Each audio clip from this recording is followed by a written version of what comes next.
Alright folks, now everybody and their moms knows about the Shermans to the Panzer IVs, the Mouses to the IS-3s, the Centurions to the AMX-13s. They're pretty well known, iconic vehicles throughout history. You can spot them a mile away. But let's take a look at something more obscure, more rare by definition. Let's take a look at what the fuck is an Object 287. This is not it. This is actually the IT-1, the 𝘿𝘼𝙁𝘼𝙁, or Russian for Tank Destroyer number 1. So practically a T-62 without a main gun. It features the main armament of a wire-guided ATGM on top of the turret and a coaxial PKT machine gun, but it's coaxing to nothing, so I guess the rocket? But that is practically the design. Now the main thought process was shaped charges will go through rolled steel armor like butter.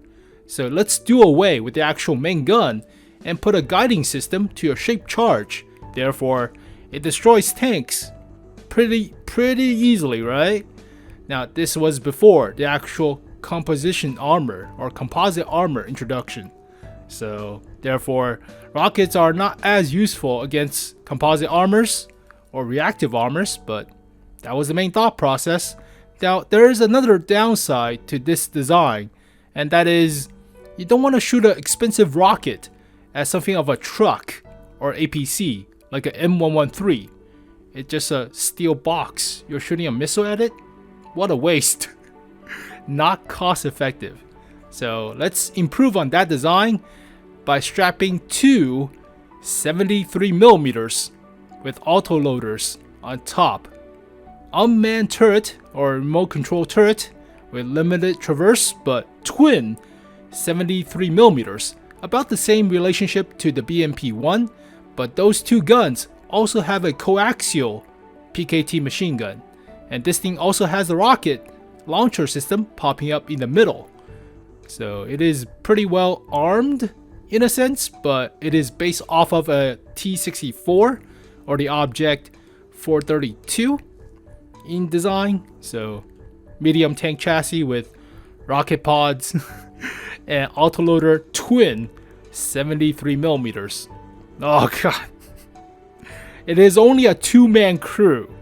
There sits the commander, there sits the loader. The commander has a lot of jobs to do, like targeting, spotting, and firing the gun. So it's also funny when you think about it. If it's up to modern day standards, only two men will have to maintain this vehicle. I mean, people are already saying that the 𝘿𝘼𝙁𝘼𝙁 having three-man crew is a stress on the crew members to maintain the vehicle. This is only two-man crew. You have to maintain the whole vehicle by two people only. That's gotta suck. So you can see the PKT coaxial machine gun. There are two of them, as well as the 73mm.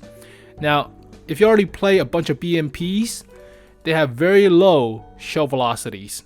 It's a low velocity, more like a mortar type of a gun than an actual tank cannon. So these are not accurate, but they can move independently from each other. So that's kind of neat. But the rocket will pop up in the middle to shoot the rockets at something else. That's a IS-8 or T-10 heavy tank. Interesting. Old photographs. But this is where the rocket will pop up. And it is a main battle tank. So it is like the current Terminator, if you will. But not exactly. I mean, it's like a very generic, prehistoric Terminator without the autocannons. It does have the rocket system and low velocity tank guns, but it doesn't have the... Originally it had the autocannons, but they removed it for the 73mm.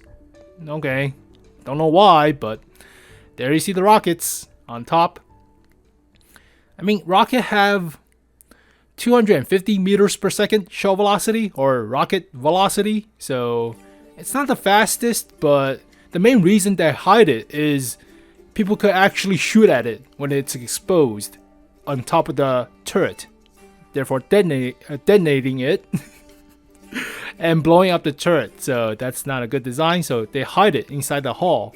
But you can also shoot out your own spotting system for some reason. All right. It is a T-64 without a turret with two freaking 73mm that's found on the BMPs practically. Now obviously the main downside is the gun's not accurate. It takes way too much maintenance for just a commander and a driver to operate, so it is not cost effective to shoot rockets at M113s or APCs or trucks even.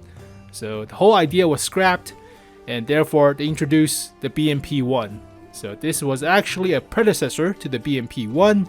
BMP-1 doesn't have as much armor, obviously, but it is more useful and versatile than this thing. It pops up. It has a limited pseudo turret traverse, 100 degrees to each side. So not exactly a full tank per se. I mean, there were two prototypes. One was scrapped, and the last one was placed in Kubinka in Russia. So this is the only surviving prototype, but it's kind of neat, right? Kind of neat, but I already know the low velocity guns are a pain in the ass to shoot. They're not effective across like 2k meters of distance, 2 km distance. They're not effective. I mean, you only can rely on the ATGM, and if you're relying on ATGM at high distance, then they could easily just maneuver out of your sight. So that's a size comparison to a truck. But what's also funny is they developed the object 288 or whatever the hell this thing is. So similar concept with twin rocket launching pads or launcher thingy jumping up from the top of the turret, as well as remote controlled, I presume a little bit bigger of a caliber, but this is only a mock-up. It's a paper tank. Object 288. What the hell is this thing? So here are some specifications. This is the paragraph I wrote. Wonderful. But let's test it out. There's actually a vehicle that you could play with on Armor Warfare. So this is the Object 287 with the rocket in the middle and the twin 73mm. Now, I haven't tested this vehicle out, but I don't know. It is a tier 6 tank destroyer, obviously. So let's give it a shot and see how good it is. Now, this is what I like about Armor Warfare. You can actually test the vehicle in testing area, which is very nice. But Object 287, practically a T-62 or T-64 with a twin BMP guns and a rocket, but maybe it'll be good. Now, did they model the coaxial PKT machine guns? No, they didn't. You should have limited traverse, not full traverse. Oh, 100 degrees. Oh yeah, there you go, 100 degrees to each side, so limited traverse. You should have a coaxial machine guns instead of the rockets, or you can also use the main cannon, but switching to rockets. There you go, it goes into the turret. Yeah. It's a reload. That is pretty nice. It goes into the turret to prevent from counter firing, or does it pop out? Yeah, it pops out. All right, never mind. It only reloads in the vehicle.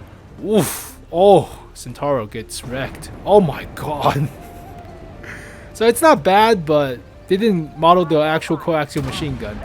And the shell velocity for the 73 is actually a little bit faster than what I expecting. Huh.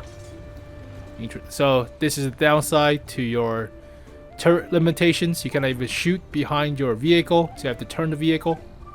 But yeah, shell velocity is alright in Armor Warfare. It's surprising. I thought it would be a little bit slower. Ah, but there you go, folks. That is the Object 287.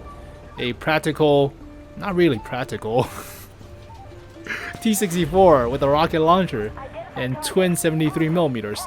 I cannot even use the coaxial machine gun. That's unfortunate. So it is a tank destroyer by trade, but it is kind of funky. So there you go, folks. A little history, a little bit fun, And I'll do this for War Thunder, I'll do this for World of Tanks, but some vehicles nobody usually really knows about. Like, these vehicles are just so obscure. So we'll take a look at more vehicles coming up in further the Fuck series. I'll call it the Fuck series. But as always, thank you guys for watching this video. Hopefully you guys enjoyed it. I'll see you guys next time. Peace.